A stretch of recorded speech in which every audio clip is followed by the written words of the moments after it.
A TV Grão-Pará apresenta Agora é com Matoso.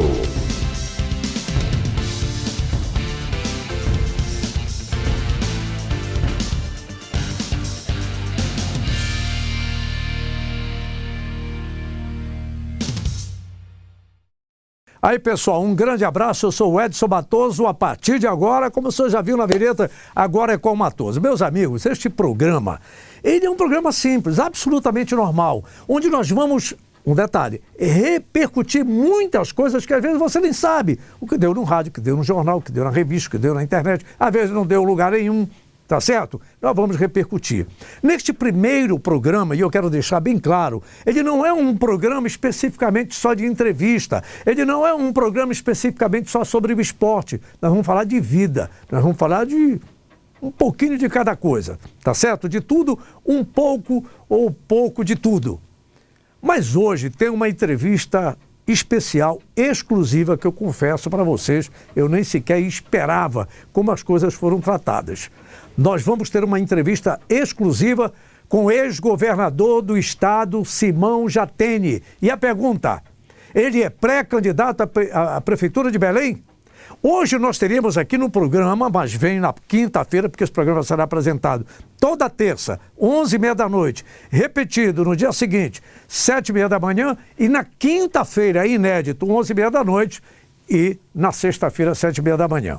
Então, nós teríamos hoje a presença do coronel ex-comandante da Rotam, coronel Rosinaldo Conceição, falando com a gente sobre segurança pública, com a professora Graciete Maués, presidente mulher, presidente da Tunaluso Brasileira, e também da pedagoga Tereza Rodrigues, presidente do Instituto Recomeço de Ananindeua, que faz um belíssimo trabalho social. Eles três vão participar do programa da quinta-feira ao lado da deputada Heloísa Rodrigues. E vamos, claro, falar de Remo e Paysandu, por que não? Mas hoje nós não podíamos perder essa oportunidade de jeito nenhum. A entrevista exclusiva com o ex-governador Simão Jatene, a partir de agora, Agora é com Matoso e com Jatene. Conversa puxa conversa. Eu posso pegar na sua mão, governador? Agora é com Matoso. Olha, uma satisfação muito grande nesse primeiro programa. Sinceramente, eu não esperava, tá certo? Rapaz. É uma surpresa extremamente agradável, porque eu sei da importância do governador Simão Jatene, da figura pública que é nesse contexto. Primeiro, foi o primeiro governador 3 vezes, né? 3 vezes governador eleito. Acabou criado em Castanhal. Acabou então, não tem esse protocolo que eu acho que... Mas nós já nos conhecemos há quantos anos? Pois é, eu sei disso. Então vocês estão agora no Grão-Pará, agora é com Matoso. Tá certo? Mas a entrevista agora vai ser com Simão Jatene. É uma satisfação muito grande tê-lo aqui. Então, Obrigado. Como a gente disse no preâmbulo, é um programa que acaba sendo especial. Uhum. Nós fizemos alguns convites. É a Semana da Mulher. A gente tem aqui a professora Isabela Jatene, daqui a pouco a professora Graciete, que é a primeira mulher, Graciete Maués, primeira mulher presidente de um clube de futebol da Tunaluso Brasileira. Nós também teremos a jovem senhora presidente do Instituto Recomeço de Ananindeua, a Tereza. Convidamos também, porque é uma questão que não tem outra, tratar de segurança pública, o coronel Rosinaldo, que passou durante muito tempo, num período que o senhor também é uma coincidência também agradável, mas especificamente a gente não pode perder essa oportunidade. O senhor não veio para cá à toa. A primeira pergunta logo. O senhor pretende ser prefeito? Como é que chama? Como é que chama? É pré-candidatura? Como é que chama? Me ajuda aí, produção. Pré-candidato? Pré-candidato. O senhor é pré-candidato a prefeito? Vamos lá perguntar logo. Então já vou começar respondendo também de plano. Eu vim para cá à toa. Se essa é a questão, não. Eu vim para cá à toa. Não veio, Deixa eu te dizer uma coisa, Matoso. Tá certo? E as pessoas que me conhecem um pouco mais têm isso muito claro. Eu acho que um dos grandes problemas da política no Brasil é que você discute candidato, você discute candidatura, você discute essas coisas, mas você não discute uma coisa que é mais importante. Antes de tudo, é uma alegria estar aqui com cada um de vocês, telespectadores. Você não discute programa. Eu sempre digo o seguinte: Alguém que se coloca para disputar uma eleição sem ter um programa, terminou a eleição, acabou tudo. Se ele perder a eleição, acabou tudo para ele. Se ele ganhar a eleição, ele não sabe o que ele vai fazer no dia seguinte, porque, na verdade, ele não tinha um programa para apresentar. Eu uso isso sempre como referência, porque eu acho que isso é importante para a gente até ter como exemplo um pouco da nossa história aqui no Pará. Eu recordo quanto se criticava quando eu e Gabriel falávamos que a gente estava tentando criar um programa do Novo Pará, etc. E até os que até hoje sempre nos fazem oposição faziam críticas permanentes. Mas naquela época, há 30 anos, 20 e poucos anos atrás, a gente sentava, eu e o Gabriel, e dizia o seguinte: o sul do Pará está crescendo estupidamente, a economia dinamizando, a população crescendo. Não dá para continuar para chegar em Belém tendo que enfrentar balsa, etc. Daí surgiu a ideia da alça viária e a construção da alça. Teve gente que foi contra. Tá certo? Claro. Né? Da mesma forma que nós discutíamos, olha, como é que nós somos o estado que tem a segunda maior hidrelétrica, tá certo? Especificamente nacional, nossa, tá certo? E toda a margem esquerda do Amazonas, todo o Baixo Amazonas, toda a Transamazônica não tem energia. Isso originou o Tramoeste. Nós tínhamos 3 grandes hospitais no Pará, 1.250.000 km². Àquela altura tinha 5,5 milhões de habitantes, mais ou menos. Tá? 3 grandes hospitais de média e alta complexidade, todos em Belém. Aí surgiu o quê? Não, nós temos que fazer hospitais regionais. Foram 18 hospitais regionais. Então, o que eu quero dizer? Eu acho que se tem uma tendência a...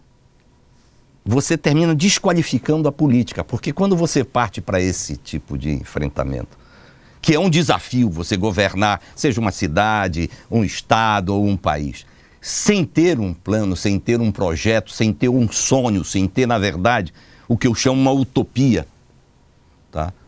A chance disso dar errado é muito grande. Vamos ser francos. Se eu perguntar hoje, quem é que me diz o que é que está programado para o estado do Pará? Não sei. Nós dizíamos, nós vamos fazer hospitais regionais, fizemos. Nós dizíamos que ter um programa Propaz, fizemos. Que iam ter asfalto na cidade, fizemos. Tá? Dizíamos que Belém não podia ter só uma entrada, saiu a João Paulo e a Independência. Dizíamos que, na verdade, não dava para você ter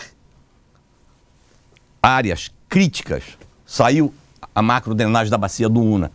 Que as pessoas podem não lembrar, pô. Sim, mas eu ia lhe perguntar, por que as outras demoram tanto? Primeiro, isso é uma questão que a gente precisa ter claro. Precisa de muito recurso e muito planejamento. Senão mas a bacia do Una, já que vou te dar um dado. Assunto, 600 mil pessoas, foi resolvido em 8 anos, foi tocado depois numa sequência de governo. Pois é, mas... E por que parou o resto? Mas então, aí é que está a história. Você tem, você depende de recursos, normalmente, para programas dessa natureza, você depende ou de recursos nacionais ou de recursos internacionais. Mas o senhor se interessando como gestor pelo recurso. Mas de volta para a história, então tu precisas ter plano. Quando nós começamos a discutir, tá certo, a questão do BRT metropolitano, e vamos distinguir muito claro, é o BRT que vai, tá certo, até Marituba, que pega a BR, porque para nós a BR estava cada dia mais insustentável. Isso está sendo discutido há 8 anos. Sobre isso eu precisava até te dizer uma coisa, Matoso, que é uma bela oportunidade. Não, diga, fica. Levaram para nos autorizar, por interferências políticas, passaram quase 3 anos para nos dar autorização para entrar no projeto. Eu só precisava do governo federal que ele dissesse, toca o projeto. Ah, não sei o que. Aí quando chegou o próximo da eleição, não, olha, mas só para depois da eleição. Eu digo, rapaz, não me interessa quem vai ganhar, o importante é que esse projeto saia. Essa história de paternidade eu resolvi muito cedo, porque eu casei muito novo. Então, na verdade, eu com 20 anos já estava, tá certo, tendo filho, essa história toda, então resolvi muito cedo. Então é essa obsessão na política pela paternidade, a história do eu sou, eu faço, eu posso, termina levando a que você tenha problemas de continuidade em projetos importantes. Então, na área de drenagem, essa é uma coisa típica. É uma coisa típica. Então, eu te diria o seguinte, discutir candidatura, para mim, ela é absolutamente secundária diante de uma coisa. Belém precisa ter um projeto para longo prazo. O senhor tocou num assunto que a gente estava trabalhando isso para um dos próximos programas, mas vamos aproveitar. Eu ouvi ontem, numa emissora que a gente vai procurar e vai tentar, já falamos com a direção, repercutir os debates da Assembleia Legislativa, que a gente não vê nada, o povo não tem acesso a essa informação e nós vamos fazer aqui. Eu vi um pronunciamento do jovem deputado, que eu conheci também, jovem, bem menino, aliás, na época do estimadíssimo doutor Raimundo Nonato Sanova, que foi um dos fundadores do PSDB em Ananindeua. O deputado Vitor Sanova, quando fez questionamentos agora, já uma semana atrás, qual a proposta do prefeito de Belém para o ano que vem, para a próxima... Qual a proposta de Ananindeua? Qual a proposta de Marituba? Ele se restringiu a esses 3 municípios da região metropolitana de Belém. Quer dizer, é ser candidato por ser candidato... Pois é, esse é o problema. Esse questionamento eu vi o Miro Sanova fazer esse agora. é o problema. Então, quando essa história deu toda essa discussão, já tem a candidato, eu já tenho dito claramente o seguinte, tá? Acho que a nossa grande virtude no Estado foi ter formatado um projeto que o Gabriel tocou durante 8 anos e nós tocamos durante 12 anos. E eu acho que se as pessoas tiverem um mínimo de honestidade, devem reconhecer que resolvemos tudo não, mas nem ninguém tinha tampouco essa ideia. Mas que se avançou muito. Eu quero só que, vamos lá, imagine se esse Estado hoje não tivesse os 18 hospitais que foram construídos. Imagine como é que seria a saúde. O senhor fala os 18 hospitais com esses, e não é fofoca. Sim. Está público e notório, com mídia pública e notória. A questão dos hospitais estavam prontos, que ele demorou estavam parados e agora... Deixa eu te dizer francamente, para mim esse não é o maior problema desse rapaz. Não é o maior problema. Eu não tenho nenhum problema com esse rapaz, nada. Tá certo? Eu acho só que a obsessão dele por placa e por mídia faz com que ele esqueça algumas coisas que são mais sérias, que é funcionamento desses hospitais. Não tinha nenhum problema dele ter dito que era ele que estava inaugurando o hospital, desde que ele tivesse conseguido colocar para funcionar isso, desde janeiro do ano passado, e podia ter sido colocado, e ele sabe disso. Ele sabe, a turma técnica dele sabe disso. Eles podem não ter coragem de admitir, mas todos eles sabem disso. Como o senhor chamou a Ana Júlia para fazer a inauguração dessa casa? Porque eu tenho uma visão diferente de Estado, eu tenho uma visão diferente de política. Eu não queria ter sido chamado nada, eu só queria que ele tivesse colocado para funcionar. Ele embromou 1 ano só para dizer que a obra era dele. Só para dizer que a obra era dele. Isso não é correto, isso não é correto. Aí dizem que o Jatene não é político. Se isso é ser político, é por isso que os políticos estão desacreditados. É por isso que o político não anda na rua. Eu, graças a Deus, quero mais uma vez agradecer. Olhe, muito obrigado pelo respeito que vocês têm, muito obrigado pelo carinho. O cara passar, tá certo? 8 anos, todo dia, tendo rádio, jornal e televisão, botando manchete mentirosa e poder andar na rua como eu tenho. Agora, o que acontece? Eu já fiz alguns desafios para essas pessoas. Inventaram 1000 histórias. Passaram 12 anos falando sobre um caso da Serpasa que tentaram reacender recentemente. Tá certo? Isso é matéria... Essa denúncia, deixa eu te dizer, foi feita uma denúncia. Durante 13 anos investigaram toda a minha vida. Tá? E o STJ, ou seja, o Superior Tribunal de Justiça, chegou à conclusão que não deveria sequer acatar a denúncia, ou seja, eu não fui julgado por ter feito e fiz errado, nada disso não. Nem aceitaram a denúncia, porque não tinha material para aceitar. Então, enquanto se fizer política desse jeito, a chance desse Estado, tá, de fato, romper os seus grandes desafios é muito pequena. É muito pequeno. Então, tentaram reeditar e agora, de novo, tem a audácia de trazer isso como se isso tivesse a ver. Eu estou entrando na justiça. Espero e tenho tá certo? A grande expectativa que a justiça pelo menos reponha também aqui, porque eu acho que ninguém pode dizer o que quer e o que pensa e achando que isso não tem nenhuma consequência para o que diz, rapaz. Poxa, o senhor diz que o Superior Tribunal teve esse parecer. Nem acatou. Mas essa justiça depende daqui? Não, eu estou entrando aqui na justiça pelo fato deles terem dito recentemente que era uma quadrilha ao meu comando. Tá? Então, eu vejo isso com muita tristeza, eu te confesso, com muita tristeza. Então quer dizer que essa coisa, essa discussão ela ainda rola, seria pelo fato da possibilidade do lançamento da sua pré-candidatura? Pois é, por isso que eu estou falando agora. Por isso que eu estou falando agora, quando está perguntando se eu serei... O senhor já aparece das famosas pesquisas. Tá certo? Que tem pesquisas que aparecem que ninguém sabe. Eu não estou preocupado, francamente, eu não estou preocupado com essa história de candidatura. Mas esses caras têm uma obsessão com relação a isso. Vou te dar um outro exemplo. Desculpa, é chato ficar falando sobre essas coisas todas, mas eu acho que a sociedade precisa saber. O Pará, durante os nossos governos, obteve do governo federal, que todos sabem, contrário a nós politicamente.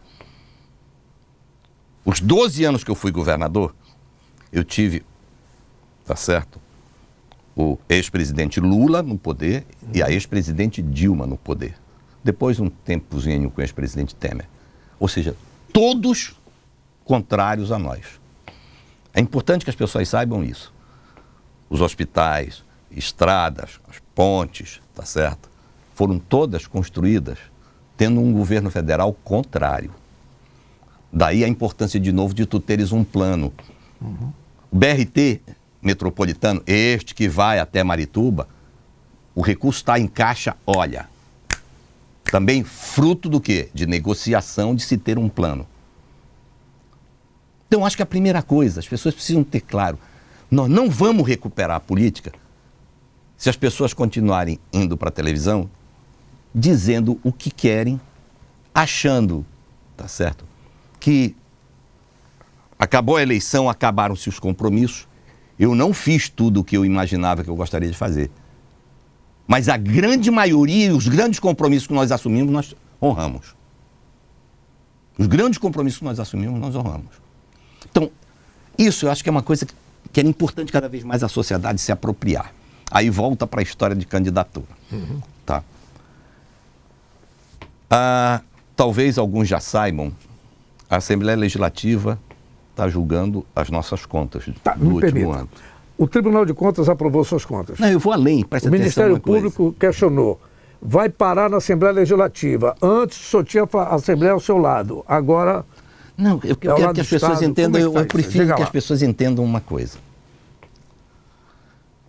Durante todo o nosso período de governo, o governo federal, através de um órgão chamado STN, que é a Secretaria do Tesouro Nacional, avalia os estados. O governo federal, contrário a nós, acabamos de dizer isso ainda há pouco. Ou seja, não teria nenhum interesse político de supostamente nos prestigiar. Nós sempre tivemos conceito A e o menor conceito que nós tivemos foi B. Guarde isso. Então, o governo federal, tá, sempre avaliou o estado do Pará. Eu estou supondo que o governo federal sabe, tá certo? Minimamente a Secretaria do Tesouro Nacional deve saber avaliar a conta. Não dá para imaginar que a Secretaria não saiba. Foi sempre A e B o conceito do Pará.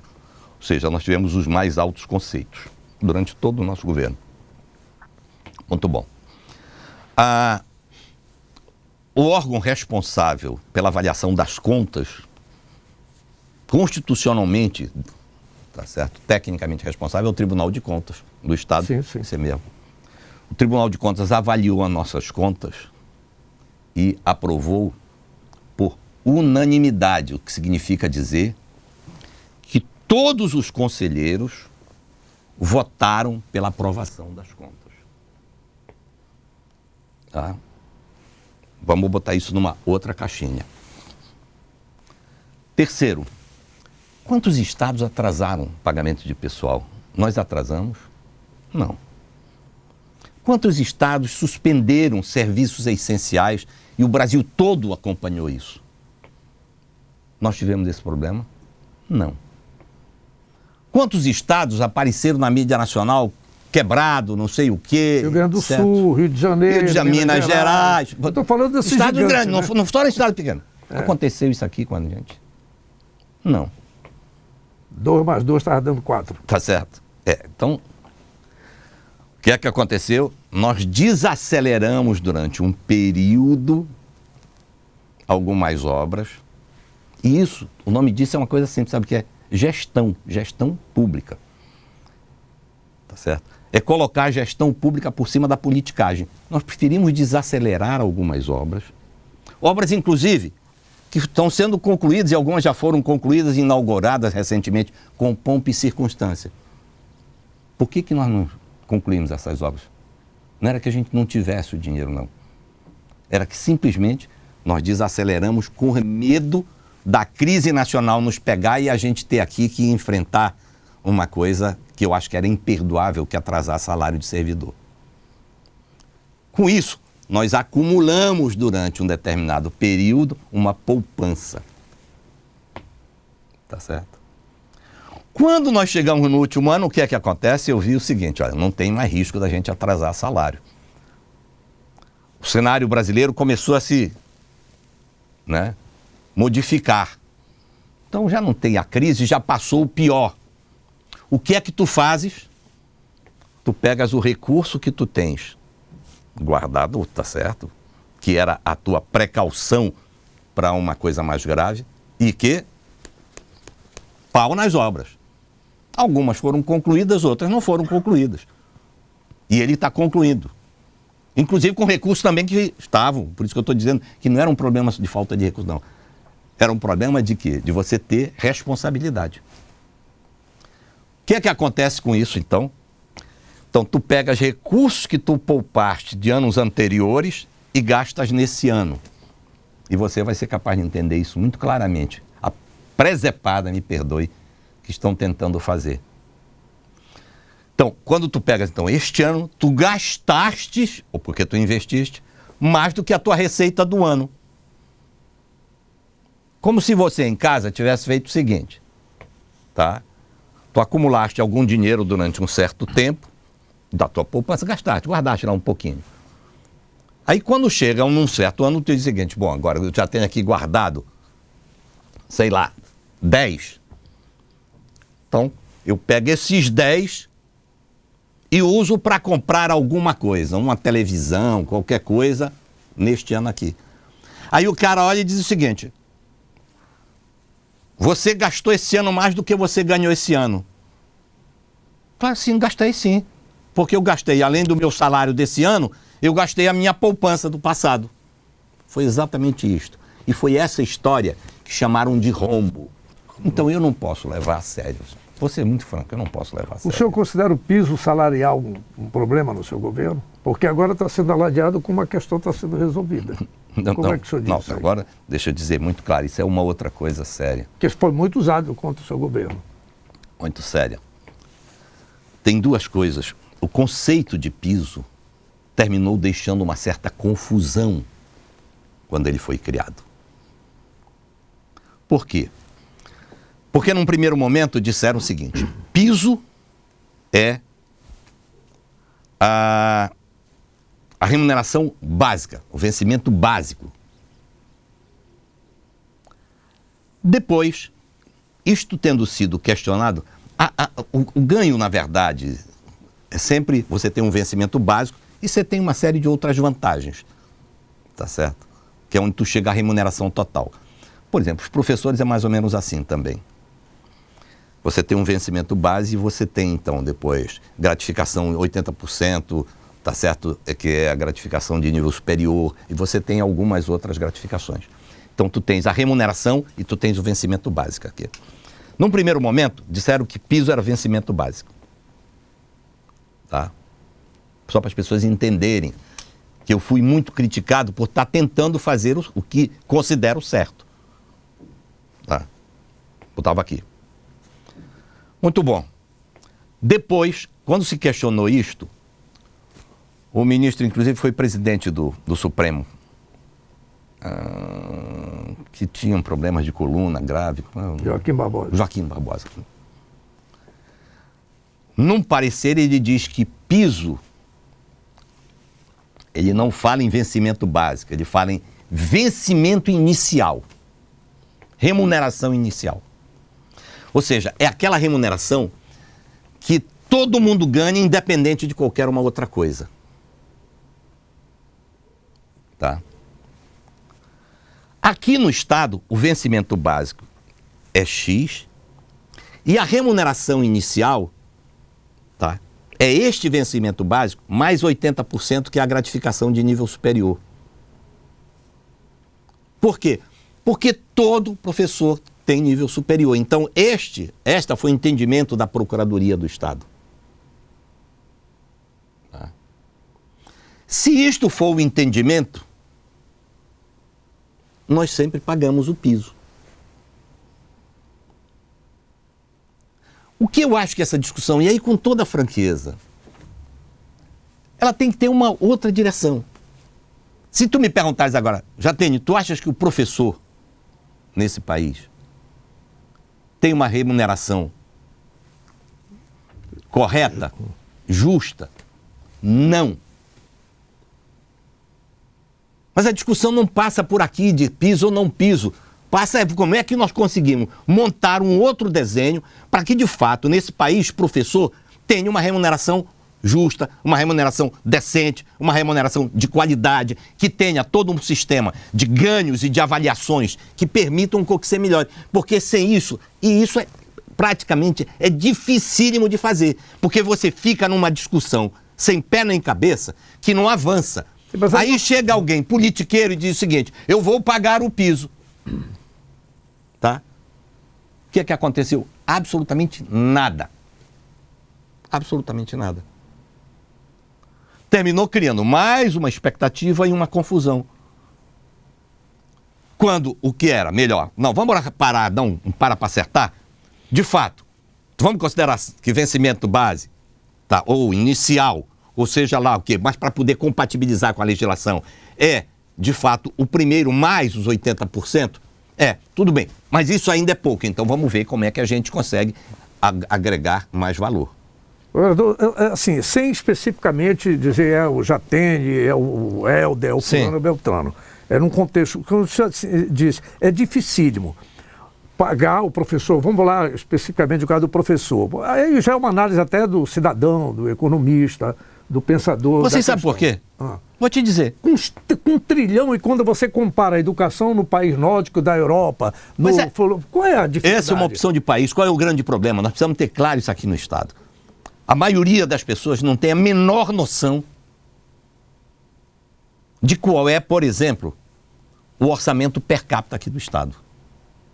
Não tem. E não tem a menor noção do que é pior, do que é da Prefeitura de Belém. Vocês sabem quanto, na verdade, qualquer que seja o governador, qualquer um governador, tem de recurso por habitante para gastar por mês? 200 reais, 200 e poucos reais. 209, né? Uma coisa assim. Vamos ser francos, com 209, com 210 educação, reais, saúde, para você fazer saúde, educação, segurança, transporte, esporte, lazer, água, saneamento. Mas desculpa, eu falo, que diabo de conta é essa? É muito simples. Tu pegas tudo que tu arrecadas, tá certo? E divide pela população. Isso dá, por mês, 200 reais. Se tu tem pouco dinheiro ou tem muita gente? Não, tu não pode dizer que tem muita gente, porque você não vai dizer o seguinte: então eu vou sair agora que matando gente? Não, claro que então não. tem claro. Então, que tenha pouco dinheiro. Agora, aí a discussão que é, e também nunca enfrentaram, e nunca nos ajudaram nesse debate. Por que tem pouco dinheiro? Por quê? Aí vamos lá. Começa, não. Tu tens algumas razões sérias. Primeiro, o sistema tributário e fiscal brasileiro, tá, é extremamente perverso com os estados exportadores de recursos naturais, particularmente os estados mineradores. Sabia disso?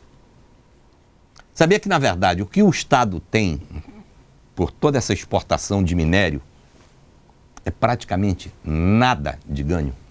Eu já ia chegar lá na Lei Candir. Agora, quantas vezes tu viste as pessoas que agora estão falando sobre Lei Candir Isso aí eu vi. nos ajudarem quando se estava discutindo sobre Lei Candir? De novo, é um personalismo, é uma visão de política onde é absolutamente egocêntrica. Eu sou o centro de tudo. Se eu não for eu não participo. Essa discussão da Lei Candir está se arrastando há quantos anos? Nós tivemos pessoas importantes hoje aqui no Estado, que tiveram sempre importância na República, porque nós sempre tivemos 8 anos de República contrário, 12 anos de República contrário. E essas pessoas estavam na República com muito peso. O que fizeram pela Lei Candir?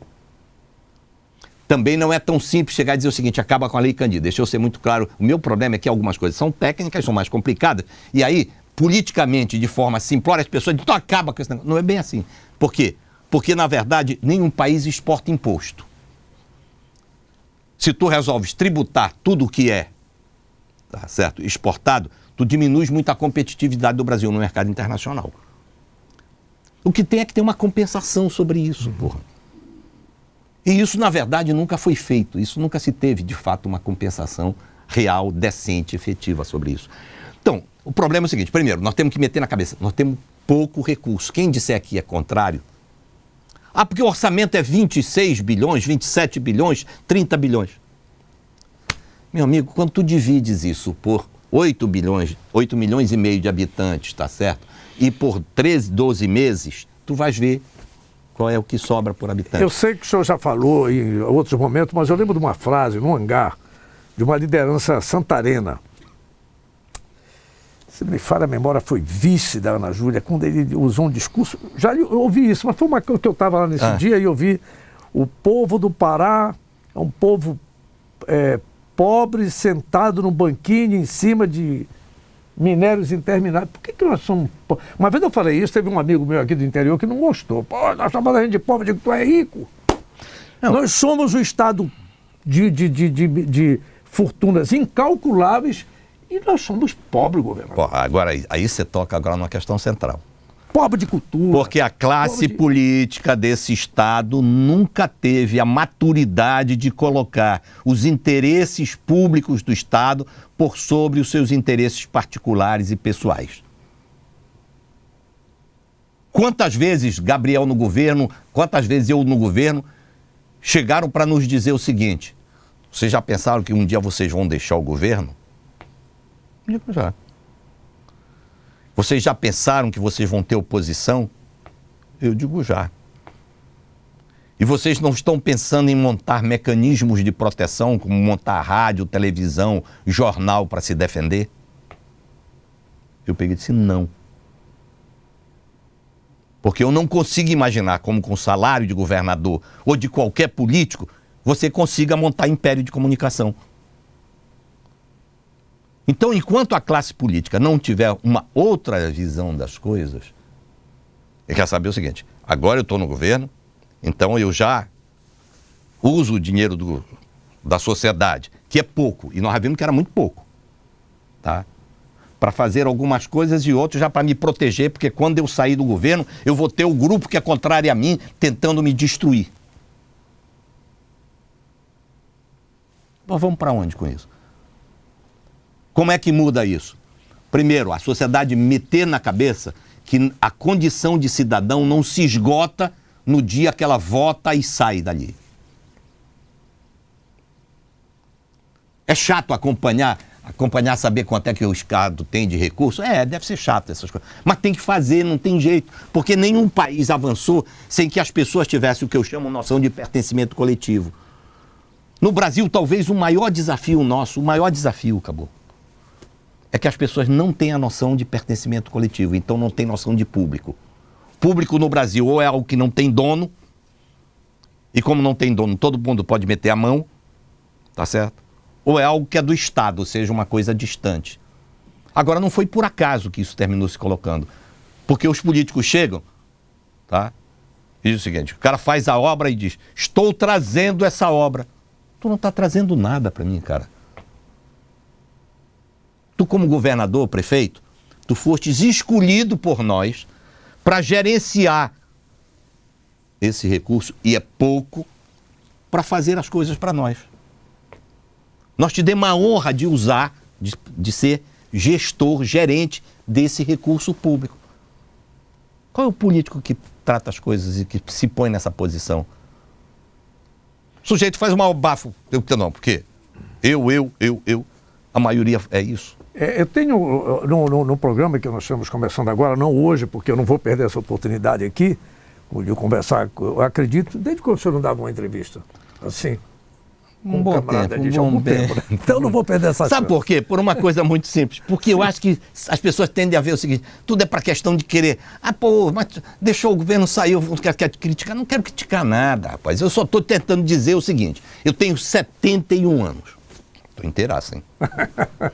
Eu estou bem, né? Dos quais 50 anos de serviço público.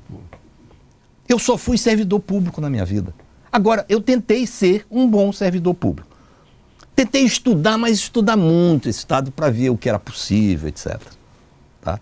Vivi momentos em que a política era um pouco mais, tá certo, decente ou menos indecente, e vivi momentos que a política era muito indecente. Mas agora, a grande questão, a sociedade é de fato um grande que pode fazer a grande mudança, responsável pela grande mudança. Perfeito. Eu queria me referir a uma sequência que a gente vai ter aqui, onde vai ser manifestação local e nacional. E eu tenho um vídeo que a gente se preocupa muito com essa questão de fake news, né? Eu já caí umas 3 ou 4 vezes nessa, mas a gente procura, vai lá saber quem é esse camarada e tal. Um vereador, um deputado, eu não peguei direito isso, de São Paulo, onde ele dá uma bronca no governador João Dória, tá certo? Isso deve estar acontecendo pelo Brasil, quando ele diz o seguinte, o governador está dizendo que esses carros, um monte de ambulância, de carro escolar... Apropriação assim, da obra alheia. Dizendo que é ele que dele só entrou com 1 milhão e o governo federal entrou com 55. Eu vi isso. Essa apropriação indevida... Pois é, isso descola daquilo. Engana o povo. Pois é, mas não só engana como Matoso, como para mim tem uma consequência mais grave. Isso termina dificultando a ideia de pertencimento coletivo. A história do pertencimento. Aquele carro não é nem do governador Dória, nem do presidente da República. Aquele carro é da sociedade que pagou o imposto. Agora, tá certo? Tá? É importante, porque a Bahia, para a sociedade ter a noção, tá?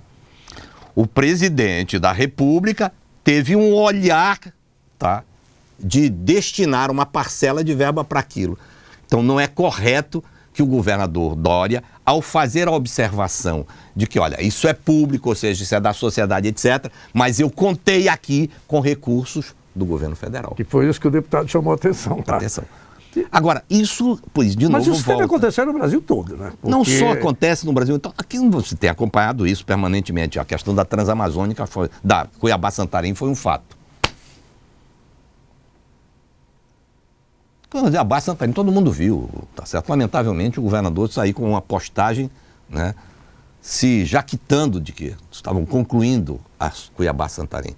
Cuiabá-Santarém é uma obra federal, demorou muito mais do que devia, recursos federais, o presidente da República que, de certa forma, agora fez um movimento para concluir. Mas eu insisto, mais importante do que isso, tá, são duas coisas. Se a sociedade, primeiro, sabe qual é o plano de quem senta na cadeira e acompanha isso, e sabe duas coisas, que quanto é que ele tem de recurso para fazer essas coisas, tu começas a ter um outro tipo de debate político, inclusive com uma outra qualidade. Se não, tu sabe qual é o debate que fica? Não, tudo é ladrão, tudo que é política é ladrão. É muito fácil. Qual foi a dificuldade que teve para o senhor não ter concluído no período do seu governo, já que tinham os recursos, já falou que teve que controlar para não atrasar exatamente o salário. Isso. O que é que acontece? O que aí é que tu faz? Pro sempre, seguinte, como eu nunca tive a visão, tá certo, de ser dono das coisas públicas, eu, para mim, fiz o que eu achava mais responsável. Eu segurei recurso, tá, para não correr risco de fazer o mais grave, que era atrasar salário. Tá. E com isso eu desacelerei as obras. Quando chegou no último ano, tá certo? Aí eu digo, não tenho mais risco de atrasar. Tá? Para vocês terem uma ideia... Seja quem seja o governador, não interessa. Não interessa. Tá aí, eu vou tocar e vou acelerar agora as obras. Algumas eu consegui concluir, outras não consegui. Se eu disser para vocês o seguinte, que ficou recurso em caixa para concluir. Ficou? Ficou. Quanto? Pode dizer? Deixa eu te dizer, o balanço aponta, tá, no que eles chamam de caixa ou equivalente, algo em torno de 1 bilhão e pouco. E eu não fico fazendo por aí firula com relação a isso. Quer dizer que quando o governador Simão Jatene saiu do governo, assumiu o governador de Barbalho, deixou lá 1 bilhão e tal. Só pro BRT Metropolitana, quase 500 milhões. Isso é uma curiosidade de quem ouviu. Sim. Ouviu pode ser fofoca. É verdade, me desminta se Não, for. não, então, aliás, me esclareça. Tranquilo. Que quando o ex-prefeito do senhor Mar ia fazer o BRT só para o rumo de Coraci, o senhor teria chegado e disse, senhor Mar, isso não, pô, tem que vir para cá. É verdade isso? Não, eu sempre discuti, não foi nem tem que vir para cá, não era para... Não. Isso é uma curiosidade particular. Tem que ter, na verdade, um sistema que integre a região metropolitana. Essa era a minha discussão. Não era só para cá. Não. Por quê? Porque, na verdade, nós temos um problema grave. Quando a gente, na verdade, a João Paulo e a Independência, elas vieram como tentativa de amenizar a entrada de Belém. Porque aí as pessoas dizem, mas rapaz, porque isso tem um custo para a sociedade. Tu imaginas um trabalhador, tá, que vem de Marituba, Sim. Tá, que acorda 5 horas da manhã para chegar às 7 horas aqui. Ele tem que sair 6 horas de lá, 15 para 6. Pois então, pronto, ele acordou às 5. Esse cara perdeu 2 horas, cara, que é trabalho, rapaz, porque ele ficou ali na história daquele ônibus, se estressando, tá?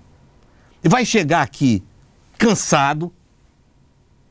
Então, essa questão toda do sistema, a gente tentou mexer em algumas dessas coisas, né? Se tu prestares atenção,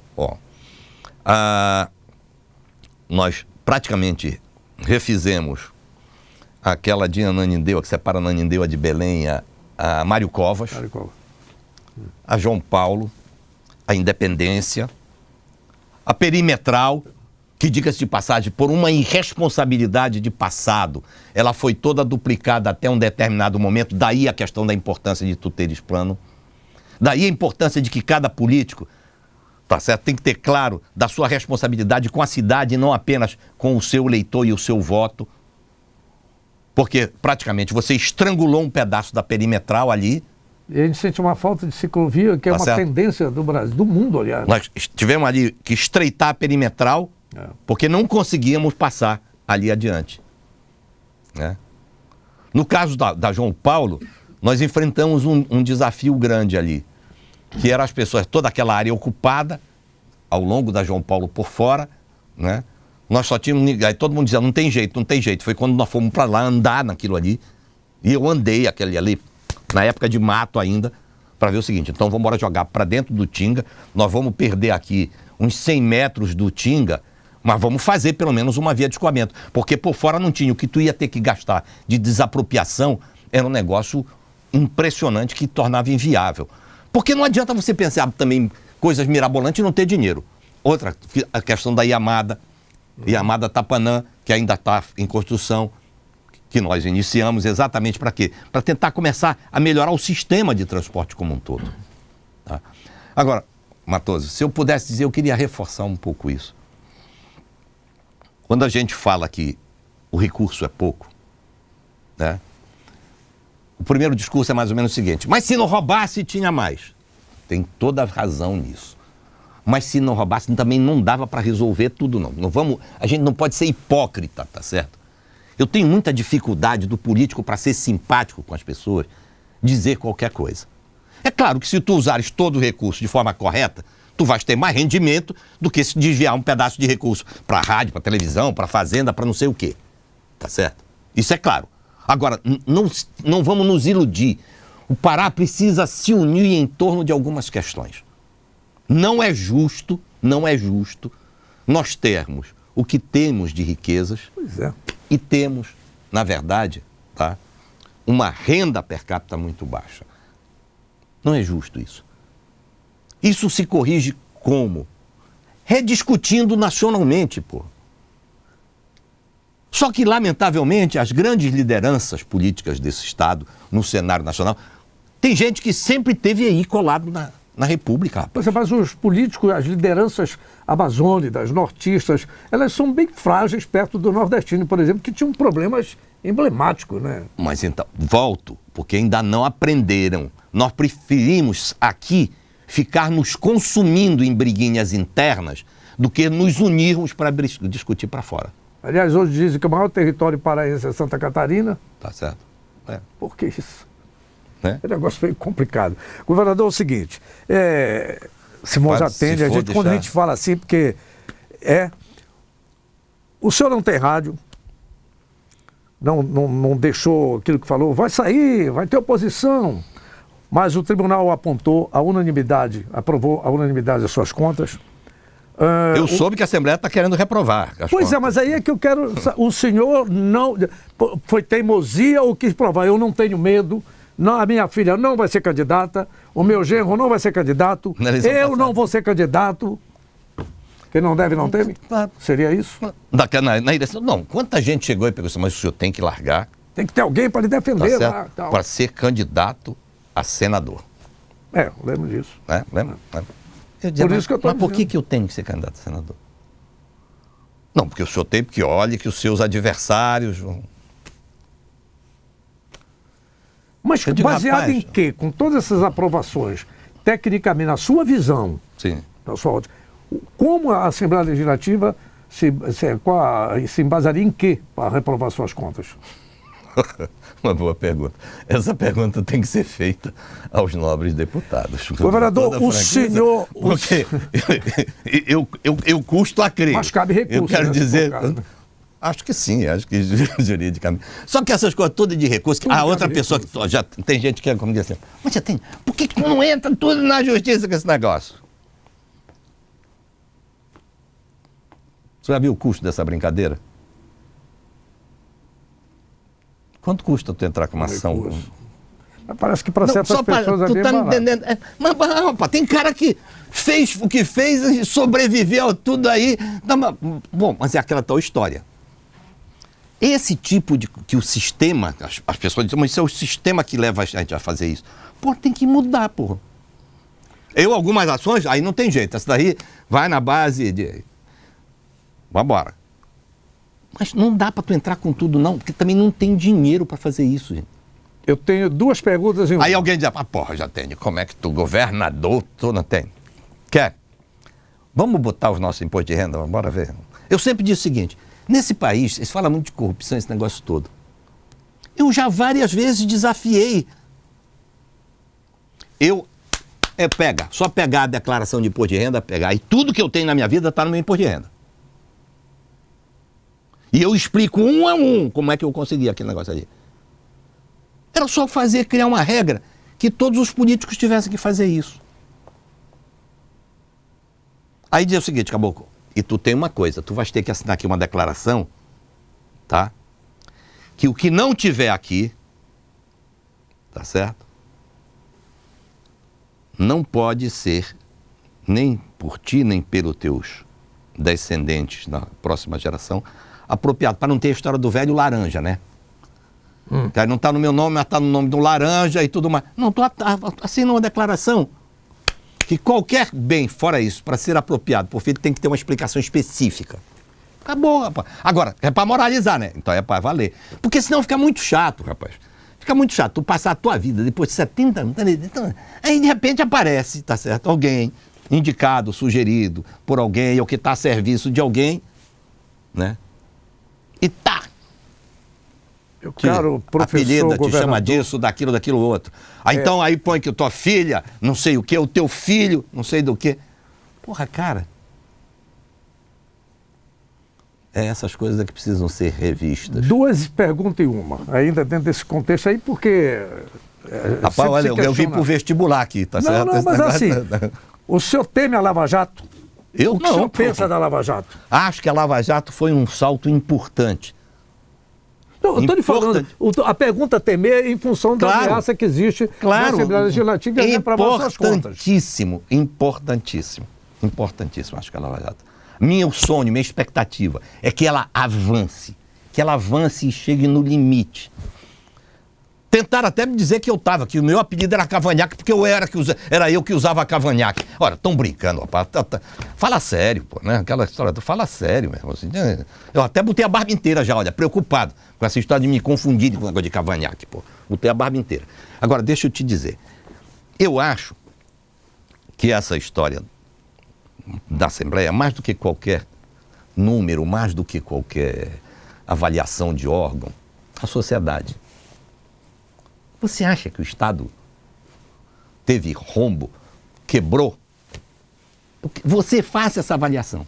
Quando você olha para Rio de Janeiro, quando você olha para Rio Grande do Sul, Minas Gerais, para Minas Gerais, para que foram os três assim que ganharam destaque nacional. Você acha que o Pará viveu uma situação dessa?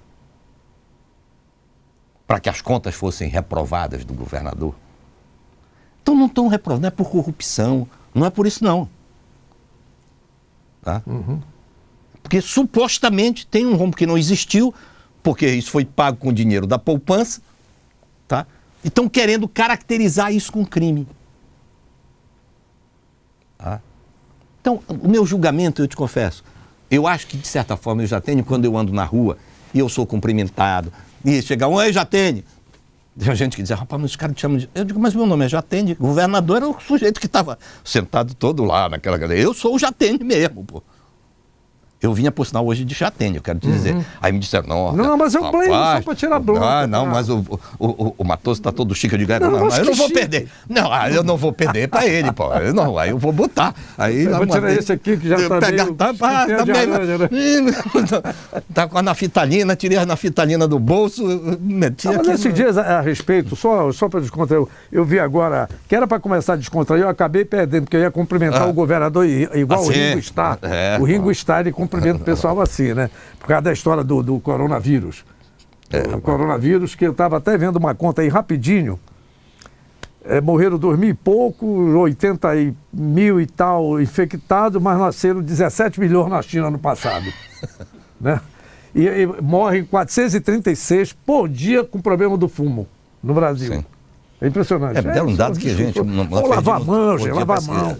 Lavar a mão com sabão. Eram 2 milhões de pessoas que morriam por gripe, de modo geral. Me deram esse dado. Bom, eu ainda me atrapalho com essas nomenclaturas. Eu confesso a vocês, eu estou voltando agora e tenho que me acostumar. Como é que chama esse negócio de o cara que quer ser candidato? Como é? Pré-candidato. Desculpa, eu não sei, eu pergunto.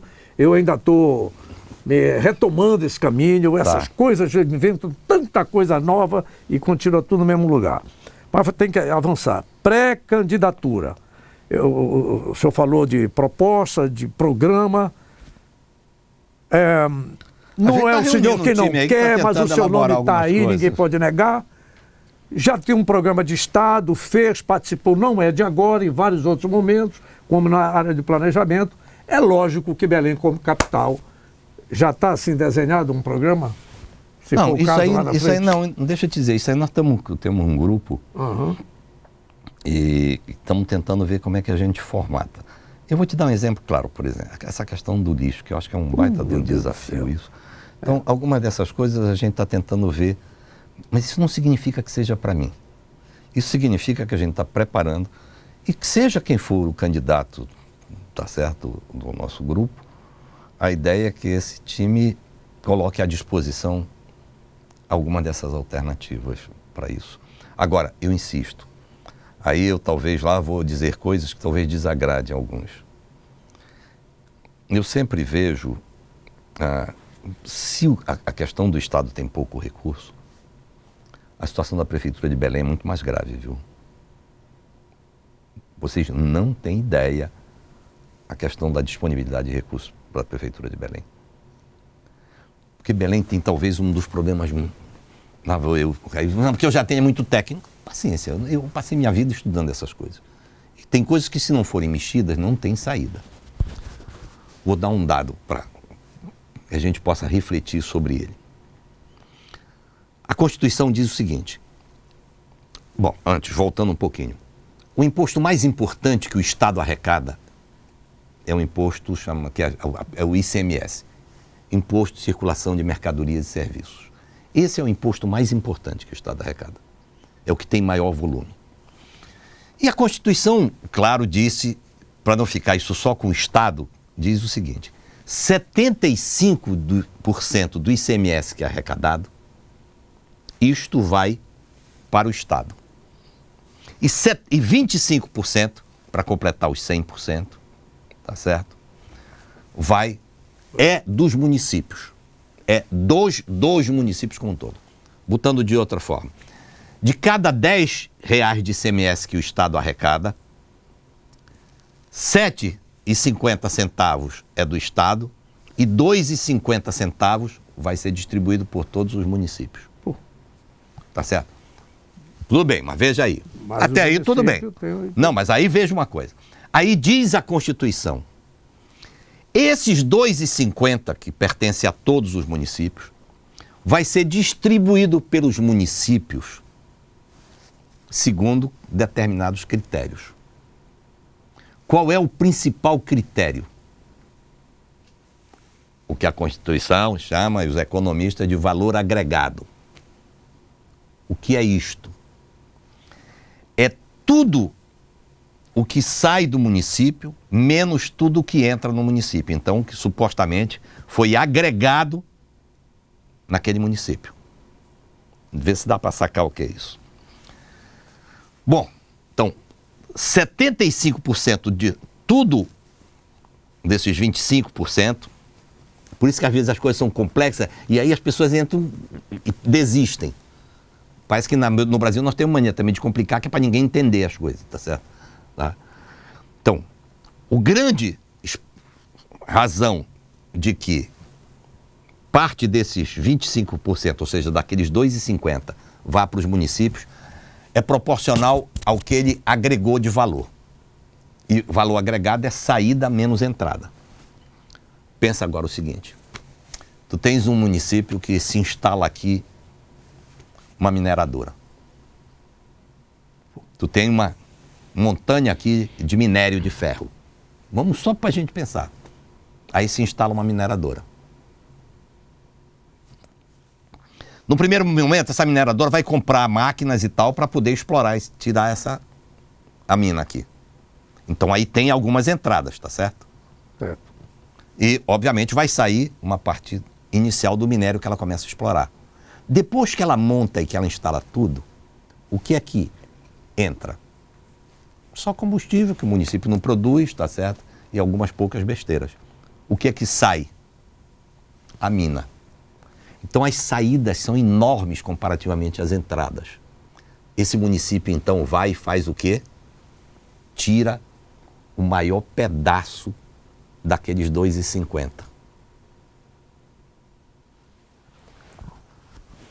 Qualquer semelhança é mera coincidência, tá certo? Do que tem aqui no caso do Pará. Sai um monte de ouro dali. Vamos lá, vamos falar o caboclo ignorante aqui, tá? Tá. O minério é ouro, aí sai aquele monte de ouro. Tá. O que volta de alguma coisa de ouro? Não, isso é uma outra história. Ali, na verdade, como aquele... Ainda vou tirar daqui dessa... Pronto, mataste os dois coelhos. Então, aquilo que é exportado já não paga imposto. Mas acredita aquele município da onde saiu a ter uma parcela maior do ICMS. O que significa dizer que os municípios mineradores, tá, têm de receita de ICMS, ou seja, de transferência do Estado para eles, praticamente o mesmo valor de Belém.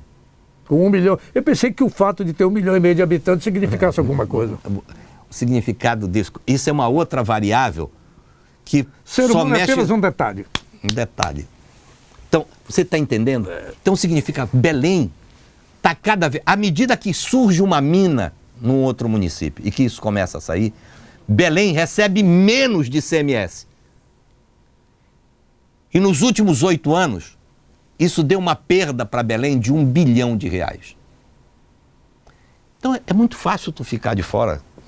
Não, aí é porque ele é, tá certo, ligado ao Zenaldo. Não, eu estou discutindo as coisas. É para discutir sério, né? para discutir Mas sério. claro. Então, tem que ser. Então não tem isso aí. Como é que tu faz isso? Tem que mudar essa legislação. Então a primeira tarefa de seja quem for, na minha avaliação, o próximo prefeito, tem que ir para cima do governo federal, para a Câmara Federal, tentar negociar para mudar essa legislação. Bom, eu vou fazer uma observação agora, depois desse papo que nós tivemos. Eu vou usar um velho jargão dos repórteres de antigamente, como se eu não fosse mais disso. Tem alguma coisa a mais a dizer que eu não perguntei, governador? Simão Jatene? Não tem que tu não tenha perguntado. Eu tenho a dizer sim. Que falta dizer Eu tenho a te dizer. Eu acho, primeiro... Alguém da plateia teria alguma indagação a fazer mais? Plateia, tem uma plateia aqui, pessoas que... Eu tenho a dizer, primeiro, Matoso, talvez, eu acho que nós todos estamos vivendo um enorme desafio.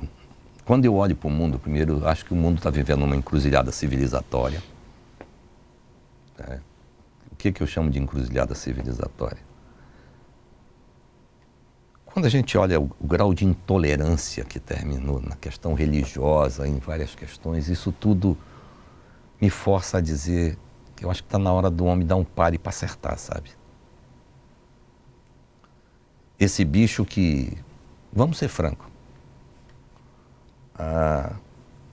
algo em torno de 300 mil anos atrás, um pouco mais talvez, nós éramos um bicho aí como outro qualquer e viramos esse tal do Homo sapiens, nessa nossa evolução.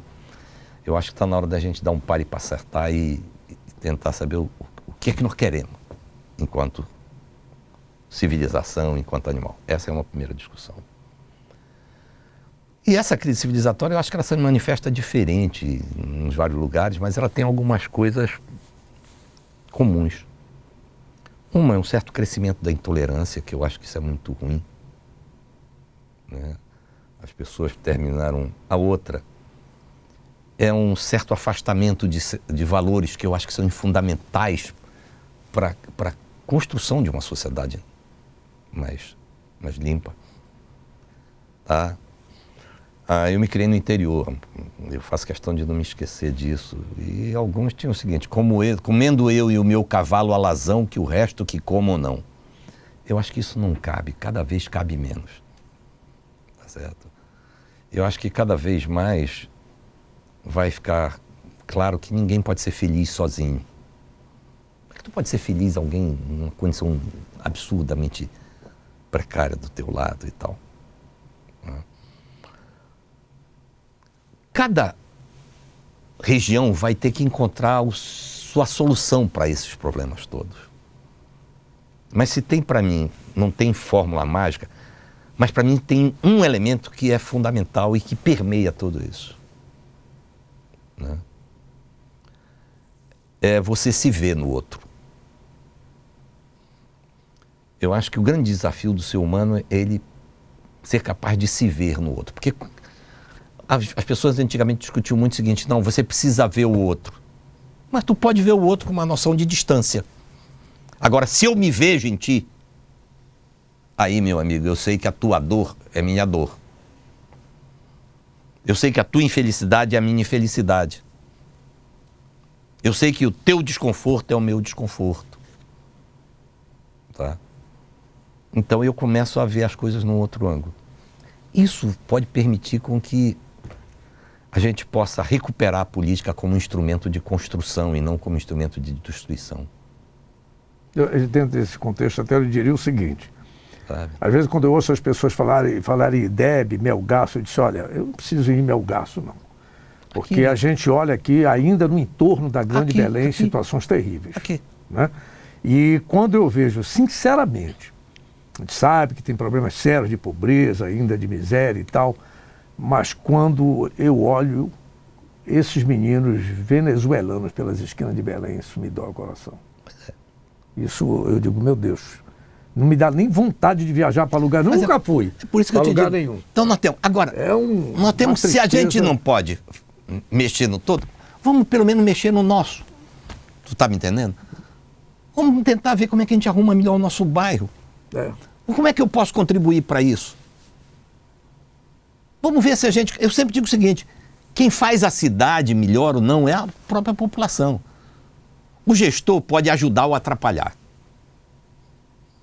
Mas, por exemplo, eu custo a crer na lógica que diz o seguinte, mas como tá sujo, eu sujo mais ainda.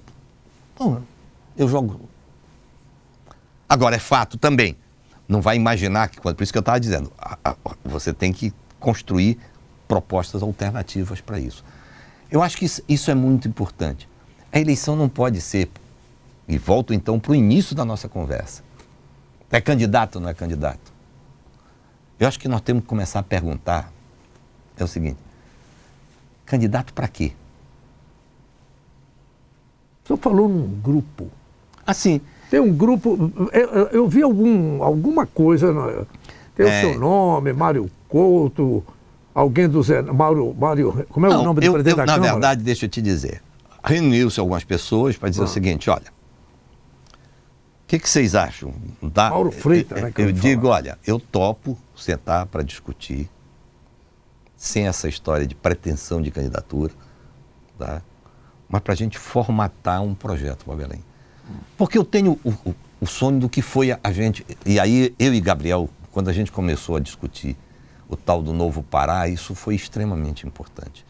Isso nos deu luz e nos deu bagagem no sentido de saber o que fazer, que sustentou os 8 anos do Gabriel e sustentou os nossos 12 anos de governo. Entende? Eu acho que a gente precisa tentar começar a fazer isso de novo. A Nova Belém. E para o Pará também, porque vamos ser francos, amigos, não tenho volta, insisto. Esses caras podem me bater todo dia nos jornais dele, podem tentar me grudar a sujeira. Isso é uma coisa deles. Eu já disse que eu não me meço pela régua deles. Não me meço, não adianta, tá certo? Desculpa os que gostam, não tenho nada contra, não agrido ninguém. Agora, sou agredido todo dia. Mas esses caras não sabem o que eles vieram fazer no governo, não. Aliás, eu prefiro colocar aspas nisso para não ser indelicado. Mas não tem projeto de Estado. Porque como foi que se ganhou essa última eleição? Dizendo que ia aumentar a polícia, que ia aumentar os professores. Não foi isso? E dizendo que eu era, sem ser candidato, que eu tinha ligação com o gordo do Aurá. Sabe? Eu não acredito que muitos tenham acreditado nessa história, não. Mas é a ideia de que vale tudo na política. Eu acho que não vale tudo. Tá? Por quê? Porque eu me lembro que a última eleição que eu participei, que no primeiro turno foi até muito dura, nós perdemos o primeiro turno e ganhamos o segundo turno. Eu me lembro que na manhã do dia da votação, eu tenho mania de tomar banho, como todo mundo, de manhã cedo, e estava parado me olhando no espelho quando a minha mulher entrou no banheiro e pegou e disse, aí, o que é que tu está pensando? E eu olhei para ele e peguei e disse que bom, que nós terminamos uma campanha e eu posso me olhar no espelho. Sabe? E eu confesso a vocês, eu terminei o governo, eu podendo me olhar no espelho. Tu ainda agora me perguntaste se eu temo a Lava Jato. A Lava Jato. Eu não temo a Lava Jato, não é por nada, não. As pessoas podem não saber o que eu fiz. Algumas podem até se deixar enganar por matérias mentirosas, esse negócio todo. Mas eu sei o que eu fiz a minha vida inteira. Eu sei o que eu tenho, eu sei quanto eu ganho. E eu não tenho nenhuma vergonha disto. Eu não tenho nenhuma vergonha disso. Então, amigos, acho que cada um precisa ter consciência que você que está me assistindo, cada um, cada homem, cada mulher, tem mais importância para essa sociedade do que muitas vezes a gente imagina que tem. Ninguém é tão pequeno que não possa ajudar os outros, nem é tão grande que não precise dos outros. Então, acho que é muito importante que se comece a cobrar dos políticos, sobretudo, o seguinte. Posso gostar de ti ou não gostar de ti. Ótimo, não tem problema. Que ninguém é obrigado a gostar de quem não gosta. Mas se tu tá metido na política, põe o Estado, põe o município, põe o país, põe a sociedade acima de qualquer um outro tipo de interesse. E cada um tem o direito e o dever de cobrar de todos nós esse tipo de coisa. Assim eu acho que a gente constrói uma sociedade melhor. Parabéns para vocês. Se encontra lá na convenção? Não dá, provavelmente sim. Não significa como candidato necessariamente. Mas na convenção, com certeza. O que eu acho? Acho que vocês estão de parabéns. Eu espero, Matoso. Hoje nós temos uma carência tão grande. Eu não sei o quanto tem de audiência esse negócio. Vou te dizer, não, mas deixa eu te dizer por quê. Porque eu não sei se as pessoas estão interessadas em discutir isso. Talvez as pessoas estivessem mais interessadas de chegar aqui e saber o seguinte. Não, quem é que roubou? Pô, fulano é ladrão, fulano não sei o quê. Isso parece que é mais emocionante. Isso não me interessa. Só que isso não leva para lugar nenhum, gente. Tá certo? Não leva para lugar nenhum. Isso me perdoa, vou dar aqui uma... Eu sempre digo o seguinte, eu tenho ouvido umas piadinhas a meu respeito de um trabalho que eu venho desenvolvendo. Eu vou contar minhas pencas de banana. Mas não vou contar os dias que eu preciso sair da cadeia. Tá certo? E nem o dia em que vou ser julgado, porque... Então, assim, eu quero lhe agradecer uma coisa. O senhor não perguntou qual é o canal. Não. Porque tem muita gente que discursa sociedade justa e igual. Tem muita gente que discursa uma pirâmide assim, assada de cabeça para baixo, tá certo? Com todos os direitos isonômicos, mas na hora... Mas qual é a roupa que tu veste mesmo, hein? Então eu quero deixar bem claro aqui para terminar isso, que eu não quis falar antes, mas o governador Simão Jatene não perguntou qual era o canal de televisão e em que grande rede ele seria entrevistado. Porque eu acho que o mais importante é que seja da verdade, e vocês têm. Mas eu conheço o seguinte, eu quero te dizer, eu conheço esse time deste grupo, desta rede, tá, há muitos anos. E eu sei o que deve ter chegado até aqui sobrevivendo num mundo terrível, né? Onde a questão dos fakes cada vez mais invade as redes sociais, te criando uma grande confusão. Eu acredito em quê? Eu imagino você aí, cada um de nós, acredita em quê? Eu acho que acredita em duas coisas antes de qualquer coisa. Primeiro, em Deus, depois em você mesmo. É um bom princípio para a gente acreditar em alguma coisa, amigos. Um grande abraço. Simão Jatene com a gente aqui. Agora é com o Matoso, mas foi com ele, né? Agora é com o Matoso. Um grande abraço e até a próxima. Nós vamos discutir, conversar, repercutir vários temas. Deu no rádio, deu no jornal, deu na internet, não deu em lugar nenhum. Tá entendendo? Nós vamos conversar sobre essa situação. Edson Matoso levando na esportiva, sentando uma pua, não obrigatoriamente eu que vou fazer a cobra fumar, mas várias situações você vai acompanhar daqui para frente. Este programa, o Agora é com Matoso, o programa inédito é apresentado toda terça, passará a ser apresentado toda terça e quinta, 11h30 da noite, e a repetição no dia seguinte, às 7h30 da manhã. Um abraço e até a próxima. Muito obrigado.